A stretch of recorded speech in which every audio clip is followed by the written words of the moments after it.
Throw that filthy woman out of my house this instant. The champagne glasses shattered against the marble floor as Zara's scream tore through the lavish dining room. Her perfectly made-up face twisted with rage as she pointed at the elderly woman sitting quietly at the far end of the 20-seat mahogany table. Mama Ruth's hands trembled around her water glass. She was dressed in her Sunday best, a simple Ankara dress she'd sewn herself, but next to Zara's designer gown and diamond jewelry, she looked like a beggar at a royal feast. Hello guys. Welcome to Stories by Stoner. Thank you so much for your amazing support. Before we jump into this heart-wrenching story, smash that like button, subscribe to the channel, and share this with someone who needs to hear it. Drop a comment telling us where you're watching from. Now, let's dive in. Daniel froze mid-bite, his fork clattering onto his plate. He'd spent 5 million naira on this dinner to celebrate his latest business deal, a contract that would add another billion to his fortune. The dining room of his Banana Island mansion gleamed with crystal chandeliers, gold-rimmed plates, and fresh roses flown in from Holland. And his mother sat there in her homemade dress, completely out of place. Zara, please, Daniel started, but his wife cut him off. Please what? Zara's voice could have cut glass. I told you I didn't want her here. I told you this dinner was for important people. The Okonkwo family, the Briggs, people who matter. But no, you had to invite your village mother. Mama Ruth stood slowly, her 70-year-old bones aching. I'm sorry. I'll go to my room. I didn't mean to cause trouble. Your room. Zara laughed, a sound like nails on a chalkboard. You don't have a room here. This isn't some charity home for old useless women who smell like palm oil and poverty. The words hit Mama Ruth like physical blows. Her eyes filled with tears, but she blinked them back. She'd survived worse. She'd survived burying her husband when Daniel was only 10. She'd survived selling roasted plantains on the streets of Mushin for 18 years, rain or shine, to pay for Daniel's education. She'd survived the mockery of neighbors who said her son would never amount to anything. But this, being humiliated by the son she'd sacrificed everything for, this was a new kind of pain. Daniel looked between his wife and his mother. Zara was the daughter of oil tycoon Senator Okeke, the woman whose family connections had opened every door for him. Their marriage 3 years ago had transformed him from a millionaire to a billionaire. Her father controlled government contracts worth hundreds of billions. Without Zara, he was nothing. Daniel. Zara's voice snapped like a whip. Are you going to let this woman disrespect me in my house? Choose. Right now. Her or me. The servants had stopped moving. The security guards at the door stood frozen. Even the ceiling fans seemed to stop spinning as everyone waited for Daniel's response. Mama Ruth looked at her son, her only child, the boy she'd carried on her back while selling plantains, the teenager she'd tutored by candlelight because they couldn't afford electricity, the young man whose university graduation had made her cry tears of joy. Daniel, she whispered, you don't have to. Security. Daniel's voice rang out, cold and sharp. Escort my mother out of the property. The silence that followed was deafening. Mama Ruth's face crumpled. Daniel, son. Now. Daniel slammed his fist on the table, making the crystal shake. He still wouldn't look at her. Get her out of my sight. 2 burly security guards moved forward, their faces apologetic but their hands firm as they gripped Mama Ruth's arms. Please, sirs, I can walk, she said quietly, her dignity somehow intact even as tears streamed down her weathered cheeks. As they led her toward the door, she stopped and turned back one last time. Her son sat rigid in his chair, his jaw clenched, his eyes fixed on his plate. May God forgive you, my son, Mama Ruth said softly. Then she was gone. Zara clapped her hands together, her face bright with triumph. Finally. Now we can have a civilized evening. She leaned over and kissed Daniel's cheek. Thank you, baby. I knew you'd choose right. But Daniel couldn't eat. Couldn't speak. The taste of betrayal was bitter in his mouth, though he couldn't tell if he was the betrayer or the betrayed. Outside, Mama Ruth stood on the street in the darkness, her small bag of belongings at her feet. The security guards had driven her beyond the estate gates and left her there, in an unfamiliar part of Lagos, with no money for transport and nowhere to go. She looked up at the stars and whispered a prayer, not for revenge, but for her son's soul. She didn't know that her prayer would be answered in ways that would shake Daniel to his very core. What consequences await Daniel for abandoning his mother? Will Mama Ruth survive on the streets? Don't forget to like, subscribe, and turn on notifications for more gripping stories like this. What do you think happens next? Comment below. Your accounts have been frozen, Mr. Daniel. All of them. The banker's words echoed through Daniel's office like a death sentence. It was only 5 days since he'd thrown his mother out, and already his world was crumbling. Daniel gripped his desk, his knuckles white. That's impossible. I have over 8 billion naira across those accounts. You can't just freeze them. Mr. Babangida, his private banker for 7 years, shifted uncomfortably in the leather chair. I'm sorry, sir. The EFCC has flagged your accounts for investigation. Money laundering allegations. The orders came from the very top. What? Daniel shot to his feet. Money laundering? I run legitimate businesses. Who made these allegations? I'm not at liberty to say, sir. But there's more. The banker pulled out a folder. Your 3 biggest government contracts, the Lekki Port expansion, the Abuja housing project, and the Lagos-Ibadan railway maintenance deal, they've all been cancelled. Effective immediately. The room spun. Those 3 contracts were worth 15 billion naira combined. They were the backbone of his empire. Cancelled. On what grounds? Breach of contract. They're saying you failed to meet specifications on preliminary work. Mr. Babangida stood, clearly eager to leave. Mr. Daniel, I've known you for years, so I'm telling you this as a friend. Something has gone very wrong. Very powerful people want you destroyed. After the banker left, Daniel collapsed into his chair. His phone buzzed with message after message. Suppliers demanding payment. Contractors threatening lawsuits. Banks calling in loans. Everything was falling apart. His office door burst open. Zara stormed in, her face a mask of fury, waving her phone. What did you do? What are you talking about? My father just called. He's furious. Zara's voice climbed higher. He says you've embarrassed our family. The EFCC investigation is all over the news. Do you know what this does to the Okeke name? Zara, I didn't do anything wrong. Someone is setting me up. I don't care. She threw her phone at him. It missed and shattered against the wall. My father built you up from nothing. He gave you everything. Contracts, connections, respectability. And this is how you repay him. By getting investigated like some common criminal. Daniel felt the walls closing in. Baby, please. We'll fix this together. We just need time. Time. Zara laughed bitterly. There is no we anymore, Daniel. My father has instructed me to file for divorce. Immediately. The words hit him like a punch to the gut. Divorce. Zara, we've been married 3 years. 3 years too long, apparently. She pulled off her wedding ring and dropped it on his desk with a metallic clink. I'm moving back to my father's house today. My lawyers will be in touch. Oh, and Daniel. She paused at the door, her smile cruel. This mansion. It's in my name, remember? Wedding gift from my father. You have 48 hours to vacate. Then she was gone, her perfume lingering like poison in the air.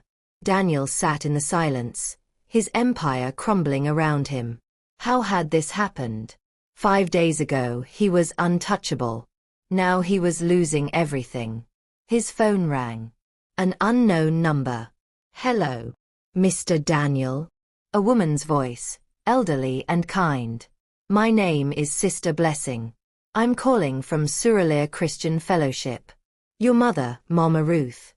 We found her 3 days ago, collapsed outside our church. She's been sick, sir. Very sick. Daniel's heart stopped. Is she alive? Yes, praise God. But she's weak. She won't tell us what happened, but we know she's been sleeping on the streets. Sir, what kind of son allows his mother to suffer like this? Shame burned through Daniel like acid. Where is she now? We've taken her in.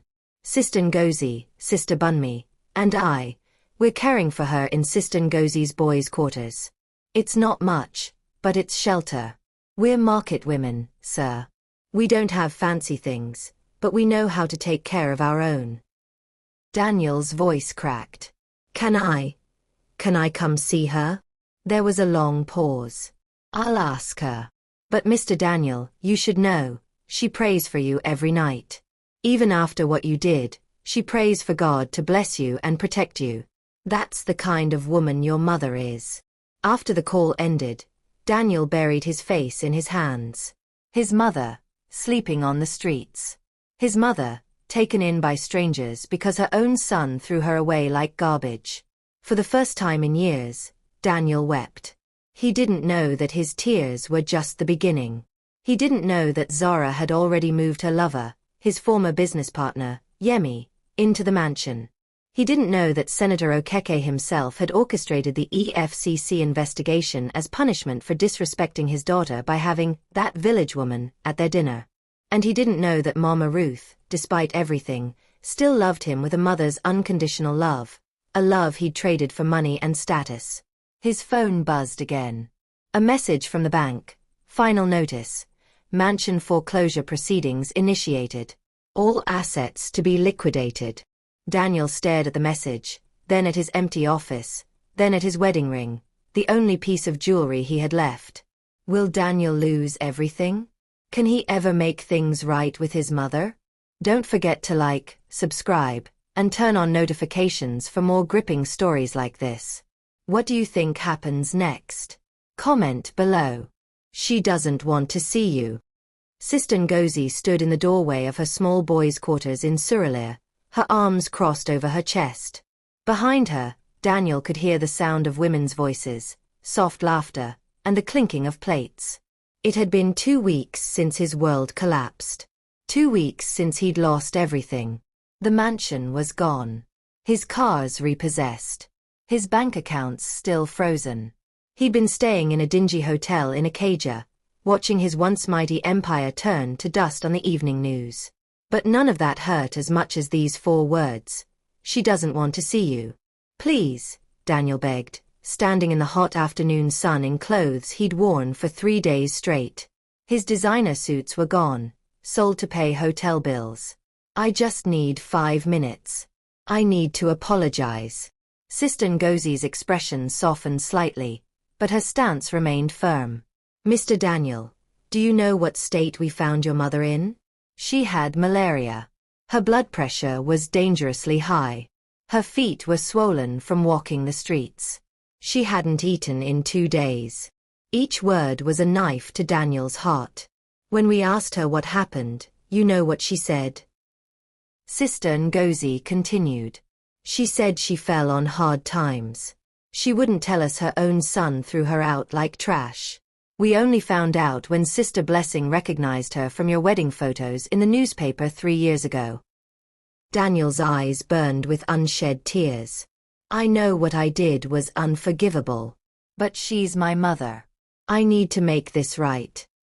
Make it right. Sister Ngozi shook her head. Some things can't be made right, Mr. Daniel. Some betrayals cut too deep. Ngozi, let him in. The voice came from inside, weak but clear. Mama Ruth's voice. Sister Ngozi hesitated, then stepped aside. 5 minutes. And if you upset her, you'll answer to all of us. Daniel entered the small room. It was nothing like his former mansion, just a single room with a bed, a small table, 2 plastic chairs, and a fan that rattled as it turned. But it was clean, and there were fresh flowers in a jar on the windowsill, and it smelled like home-cooked food and love. Mama Ruth sat on the bed, propped up by pillows. She'd lost weight. Her hair had more grey. But her eyes, those eyes that had watched him grow from a boy to a man, still held that same gentle warmth. Mama. Daniel fell to his knees beside the bed. Stand up, Daniel.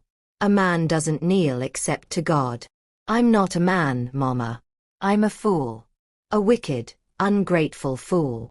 The tears came now, hot and unstoppable. I'm so sorry. I'm so sorry. Mama Ruth reached out and touched his head, the way she used to when he was a child. I forgive you, my son. Just like that. Daniel looked up, confusion mixing with his grief. After what I did. I forgave you the night it happened, Mama Ruth said quietly. Forgiveness isn't about whether someone deserves it. It's about freeing your own heart from bitterness. I learned that a long time ago. Daniel sobbed harder. I lost everything, Mama. The business, the house, the money, my wife, everything is gone. And it's exactly what I deserve. Choices have consequences, Mama Ruth said, her voice gentle but firm. You chose money and status over family. You chose to please a woman who never loved you over the mother who gave you life. Those choices had a price. Zara never loved me. Mama Ruth smiled sadly. Son, that woman married you for your connections and your money. When both were gone, so was she. Real love, the kind I have for you, the kind you should have looked for in a wife, that love stays even when everything else disappears. Sister Blessing entered with a tray of food, jollof rice, fried plantain, and chicken. She set it down without a word, giving Daniel a hard look before leaving. These women, Mama Ruth gestured around. They're market women like I used to be. Sister Ngozi sells tomatoes. Sister Blessing sells fabrics. Sister Bunmi roasts corn. They don't have much, but they've given me everything. Shelter, food, medicine, kindness. They're treating me better than my billionaire son did. The shame was suffocating. There's something else you need to know, Mama Ruth continued. Your wife, Zara, she's been having an affair with Yemi for over a year. Everyone knew except you. Daniel's head snapped up. Yemi. My business partner. Your former business partner. The one who got half your contracts when everything fell apart. The one now living in your mansion with your wife. Mama Ruth's voice was sad but not cruel.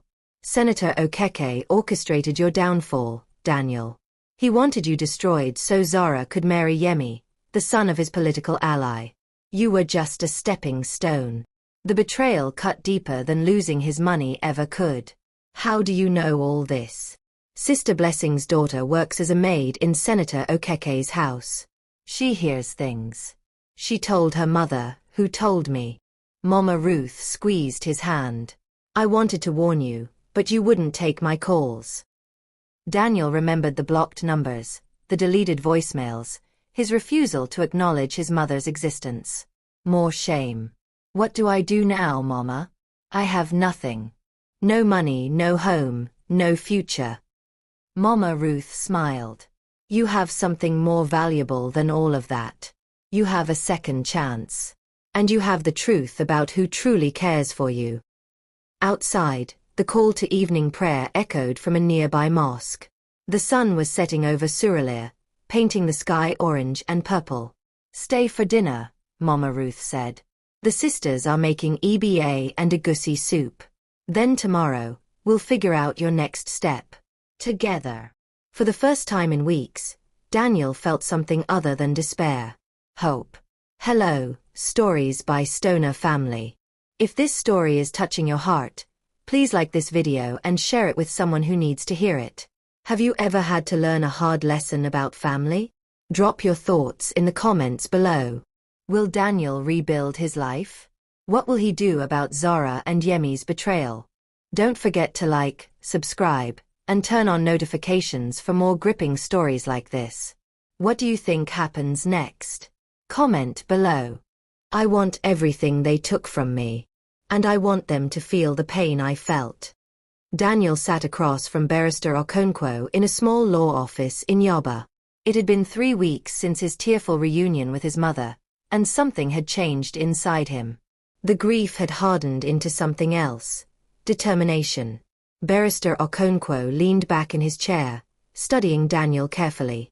He was an old man, nearly 70, with grey hair and sharp eyes that missed nothing. He'd been Daniel's father's friend decades ago, before poverty and death separated them. Revenge is expensive, my boy. And from what you've told me, you don't have money for my fees. I'll pay you when I win, Daniel said firmly. Take a percentage of whatever we recover. I don't care about the money anymore. I care about justice. The lawyer's eyebrows rose. The Daniel I read about in newspapers cared very much about money. That Daniel was a fool. Daniel's jaw tightened. That Daniel threw his mother into the street to please a woman who was sleeping with his business partner. That Daniel deserves everything he got. But this Daniel, the one who spent 3 weeks sleeping on his mother's floor, eating from the kindness of market women, remembering who he really is, this Daniel wants something different. Barrister Okonkwo smiled slowly.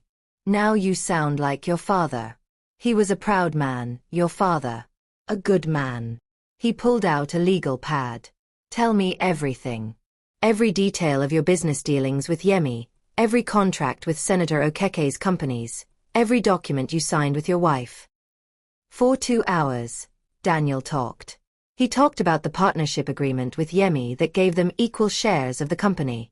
He talked about how Zara had convinced him to put the mansion in her name, for tax purposes. He talked about the government contracts and the suspicious timing of the EFCC investigation. And you have proof of none of this? The lawyer asked. I have my copies of the contracts. I kept everything backed up on a cloud drive, business documents, financial records, emails, text messages. Everything. Daniel pulled out a battered laptop he'd borrowed from Sister Ngozi's son. Zara and Yemi don't know this backup exists. They thought they destroyed everything when they took the mansion. Barrister Okonkwo's smile grew wider. Then we have a case. Several cases, actually. He began writing rapidly. First, the partnership with Yemi. If he's been having an affair with your wife and conspiring to destroy your business, that's breach of fiduciary duty. Second, the EFCC investigation.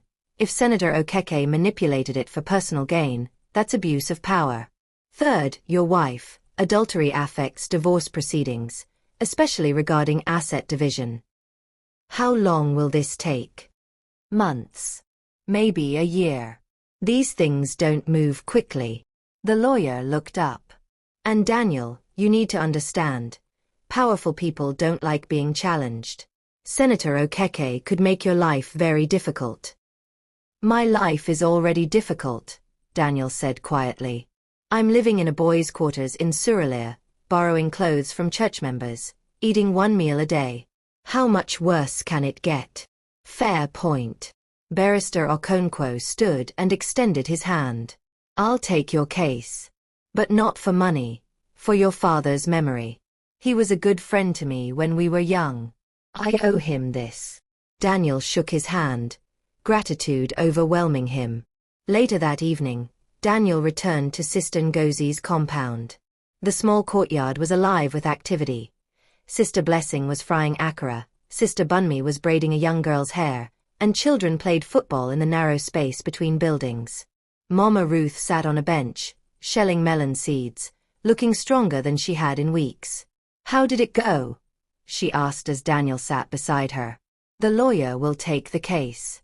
We're going after all of them, Yemi, Zara, even Senator Okeke if we can prove his involvement. Mama Ruth's hands stilled. Is this about justice or revenge, my son? Daniel was quiet for a long moment. I don't know anymore, Mama. Maybe both. Does that make me a bad person? It makes you human. She resumed shelling the seeds, the rhythmic sound soothing. But be careful, Daniel. Revenge has a way of consuming people. You go into it thinking you're pursuing justice, and you come out with nothing but bitterness. What would you have me do? Just forgive them. Pretend none of this happened. I didn't say that. Mama Ruth's voice was firm. There's a difference between forgiveness and foolishness. You can forgive someone and still hold them accountable for what they've done. You can let go of hate while still pursuing what's rightfully yours. Sister Ngozi emerged from her room, waving her phone. Daniel, you need to see this. She showed him her screen, a blog post with photos. Zara and Yemi at an expensive restaurant in Victoria Island, laughing, his arm around her waist. The headline read, Senator Okeke's daughter moves on, new romance with business mogul Yemi Babatunde. The article detailed how Yemi had acquired Daniel's former company at a fraction of its value, how he was now managing the government contracts that once belonged to Daniel, how he and Zara were planning a lavish wedding. Daniel's hands trembled as he read. They weren't even trying to hide it anymore. Look at the comments, Sister Blessing said, reading over his shoulder. People are praising them. They're calling Yemi a smart businessman, and Zara a boss babe who upgraded. Nobody remembers what they did to you. They will, Daniel said quietly. When we're done, everyone will know the truth. That night, Daniel lay on his sleeping mat on the floor of Mama Ruth's room, staring at the ceiling. His mother's soft snoring was the only sound. Outside, Lagos hummed with its endless energy, generators rumbling, cars honking, the distant sound of music. He thought about the man he'd been, arrogant, materialistic, willing to betray his own mother for status.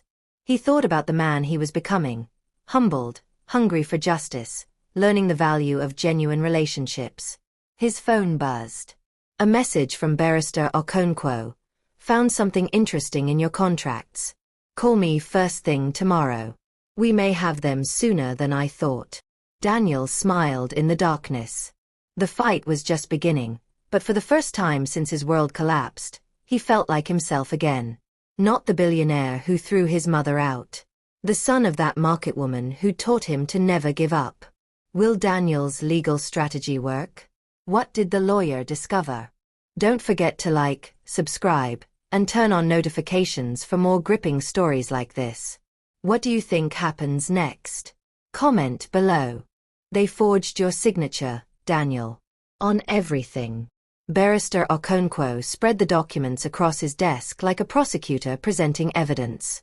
Daniel leaned forward, his heart pounding as he recognized his company's letterhead, his business contracts, transfer agreements, all bearing signatures that looked like his but weren't quite right. Look here, the lawyer pointed to a transfer agreement dated 2 months before Daniel's downfall. This document supposedly transfers 70% of your company's shares to Yemi Babatunde for nominal consideration. Your signature is on it. But look at this. He placed another document beside it, one Daniel had actually signed. The signatures don't match. Different pen pressure, different angle on the D, different loop on the L. Daniel's hands shook as he examined the papers. They faked my signature to steal my company? Not just the company. Look at these. More documents appeared, property transfers, contract assignments, even a power of attorney that supposedly gave Yemi authority to act on Daniel's behalf. This is fraud on a massive scale. And it gets better, or worse, depending on how you look at it. The lawyer pulled out a thick file. I have a contact at the EFCC. Turns out, the anonymous tip that triggered your investigation? It came from an email address registered to Yemi's personal assistant. They framed you to cover their own tracks while they looted your assets. Daniel stood abruptly, pacing the small office. So everything, the investigation, the frozen accounts, losing the contracts, it was all planned? Orchestrated like a symphony, Barrister Okonkwo confirmed. Senator Okeke provided political protection. Yemi handled the business side. Your wife gave them inside information about your accounts, passwords, security protocols. They've been planning this for at least 18 months. 18 months. Daniel's voice cracked. I've been living with a woman who was plotting to destroy me for a year and a half. Your wife provided more than information. The lawyer's expression grew darker. I have phone records, thousands of calls between Zara and Yemi, starting 6 months after your wedding. Hotel receipts in both their names from trips you thought she was taking with her mother. Credit card statements showing expensive gifts you never saw. Each revelation was a fresh wound. There's something else. Barrister Okonkwo hesitated. The dinner party, the night you threw your mother out. That wasn't random. Zara orchestrated that whole scene specifically to get Mama Ruth out of the house. Why? Because your mother was getting suspicious. My sources say she'd started asking questions about late-night phone calls, about why Zara was always going out, about some jewelry she saw that didn't come from you. Zara needed her gone before Mama Ruth uncovered the affair. Daniel sank into the chair, his head in his hands. So I betrayed my mother for nothing. I threw away the one person who truly loved me to protect a marriage that was already dead. Yes, the lawyer said simply. But now you have a choice. We can take all of this evidence, the forged signatures, the fraud, the affair, the conspiracy, and we can destroy them legally. Criminal charges, civil suits, everything. Daniel looked up. How long? With this evidence, we could have Yemi arrested within a week. The EFCC would be very interested to know they were manipulated. Senator Okeke's involvement would be harder to prove, but we could definitely expose him publicly. Zara would face charges for conspiracy and fraud. Do it. Daniel's voice was steel. All of it. I want them to lose everything like they made me lose everything. Barrister Okonkwo nodded slowly. Before we proceed, I need to ask you something. What's your endgame here? Is this about recovering your assets, or is this about revenge? Both, Daniel admitted. Is that wrong? Not wrong. Just dangerous. Because revenge has a way of changing people, Daniel. You went through hell and came out the other side a better man. Humble, grateful, reconnected with your mother. Don't let anger turn you back into the person you were before. I'm not going back to that person, Daniel said firmly. But I'm not going to let them win either. They committed crimes. They need to face justice. The lawyer smiled. Good answer. Then let's begin. Over the next week, Daniel threw himself into preparation. He spent hours with Barrister Okonkwo, going through every document, every email, every transaction. They built a case so airtight that even Senator Okeke's connections couldn't make it disappear. At night, he returned to Sister Ngozi's compound, exhausted but energized. Mama Ruth watched him with concerned eyes. You look like you're going to war, she observed one evening as they ate dinner together. I am, Daniel said. A war against people who thought they could destroy me and walk away laughing. And when you win this war, what then? Daniel paused, his spoon halfway to his mouth. What do you mean? I mean when Yemi is in prison, when Zara is disgraced, when Senator Okeke is exposed, what happens to you? Will you be satisfied? Will you be at peace? I'll have my company back. My reputation. My money. You didn't answer my question. Mama Ruth's gaze was penetrating. Will you be at peace? Daniel had no answer. The following morning, Barrister Okonkwo called with news. We're ready. I'm filing the charges today. Fraud, forgery, conspiracy, theft.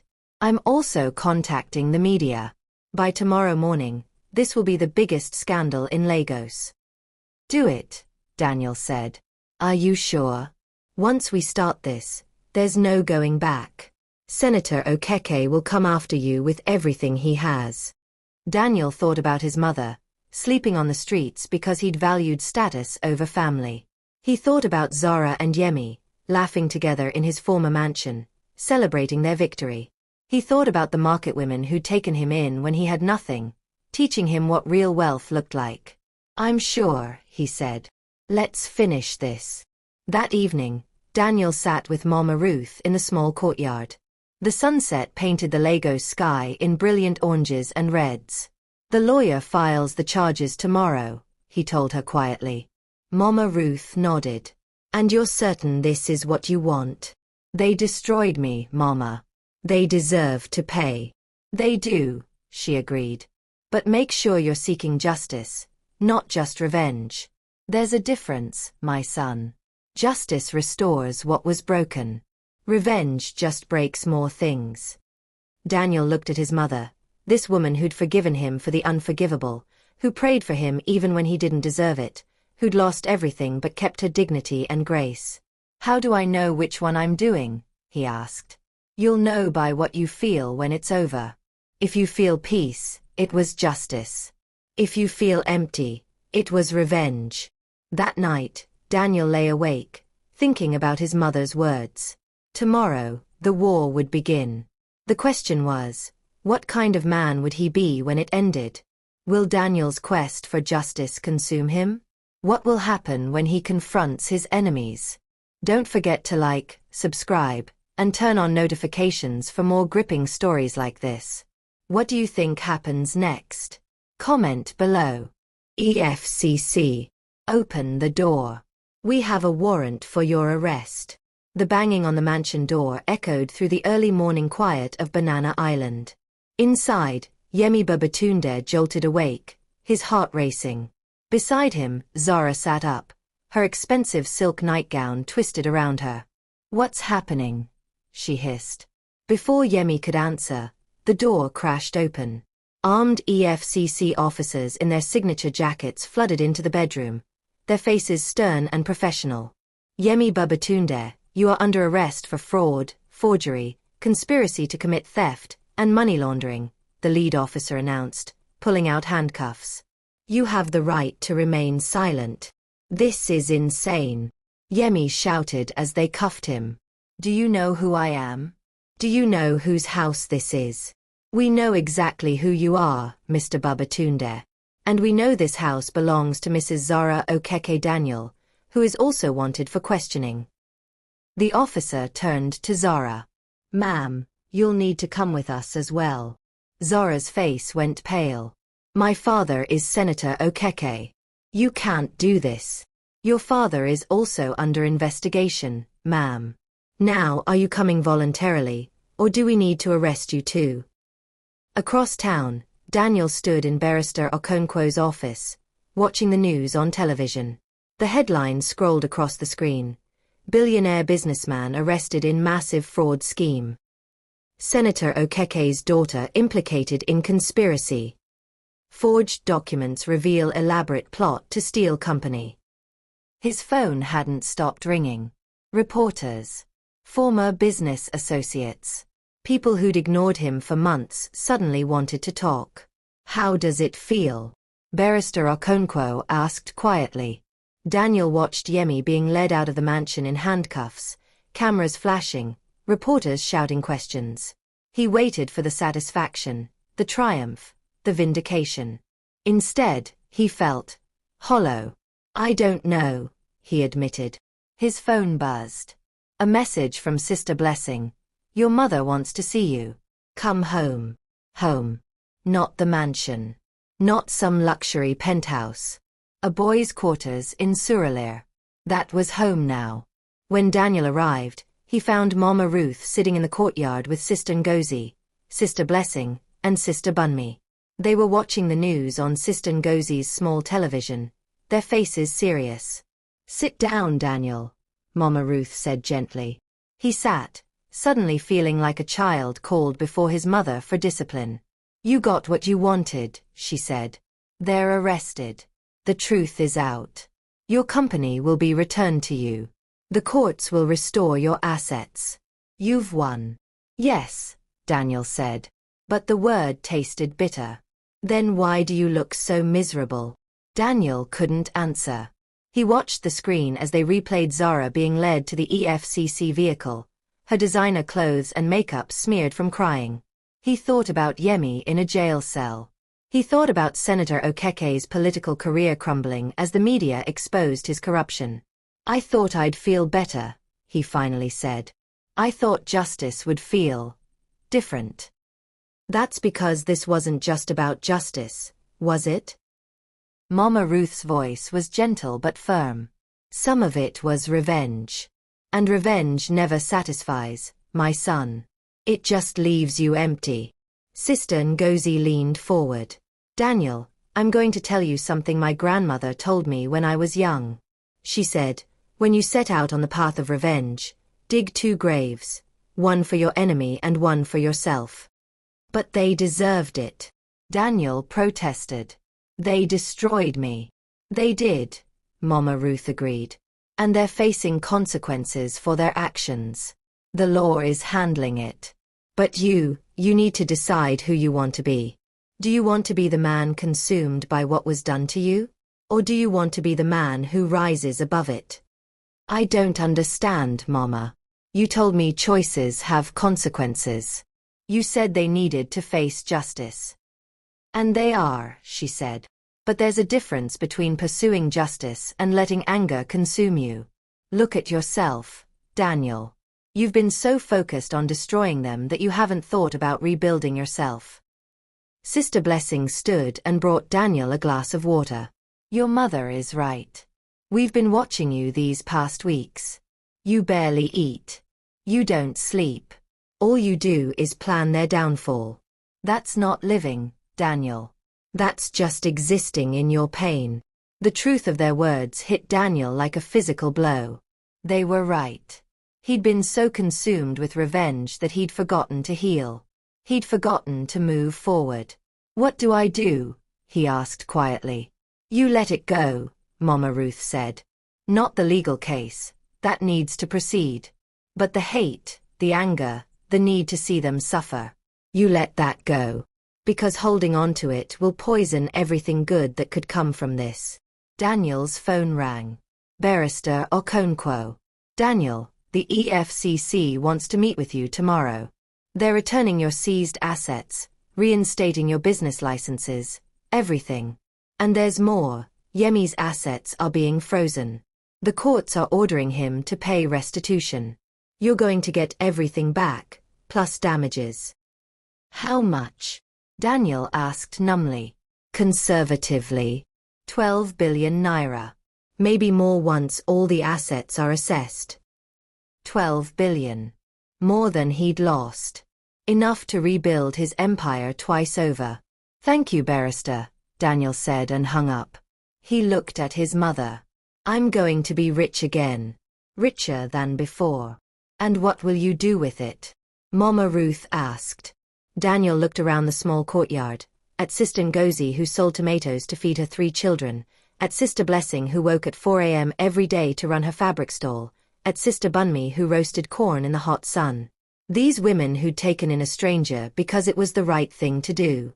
He looked at his mother, who'd forgiven him for the unforgivable, who'd prayed for him when he didn't deserve it, who'd taught him that wealth wasn't measured in bank accounts but in character. I'm going to build something different this time, Daniel said slowly. Not just for me. For people who need it. A foundation maybe. Scholarships for market traders' children. Housing for elderly women who have nowhere to go. Something that matters. Mama Ruth smiled, tears glistening in her eyes. Now you sound like my son. The real one. Not the one who threw me out, but the boy I raised. The one who remembers where he came from. Sister Ngozi clapped her hands. Then we need to celebrate. Sister Blessing, get the rice. Sister Bunmi, call your husband to bring his guitar. Tonight, we feast. As the women bustled about preparing an impromptu celebration, Daniel sat with his mother in the fading light.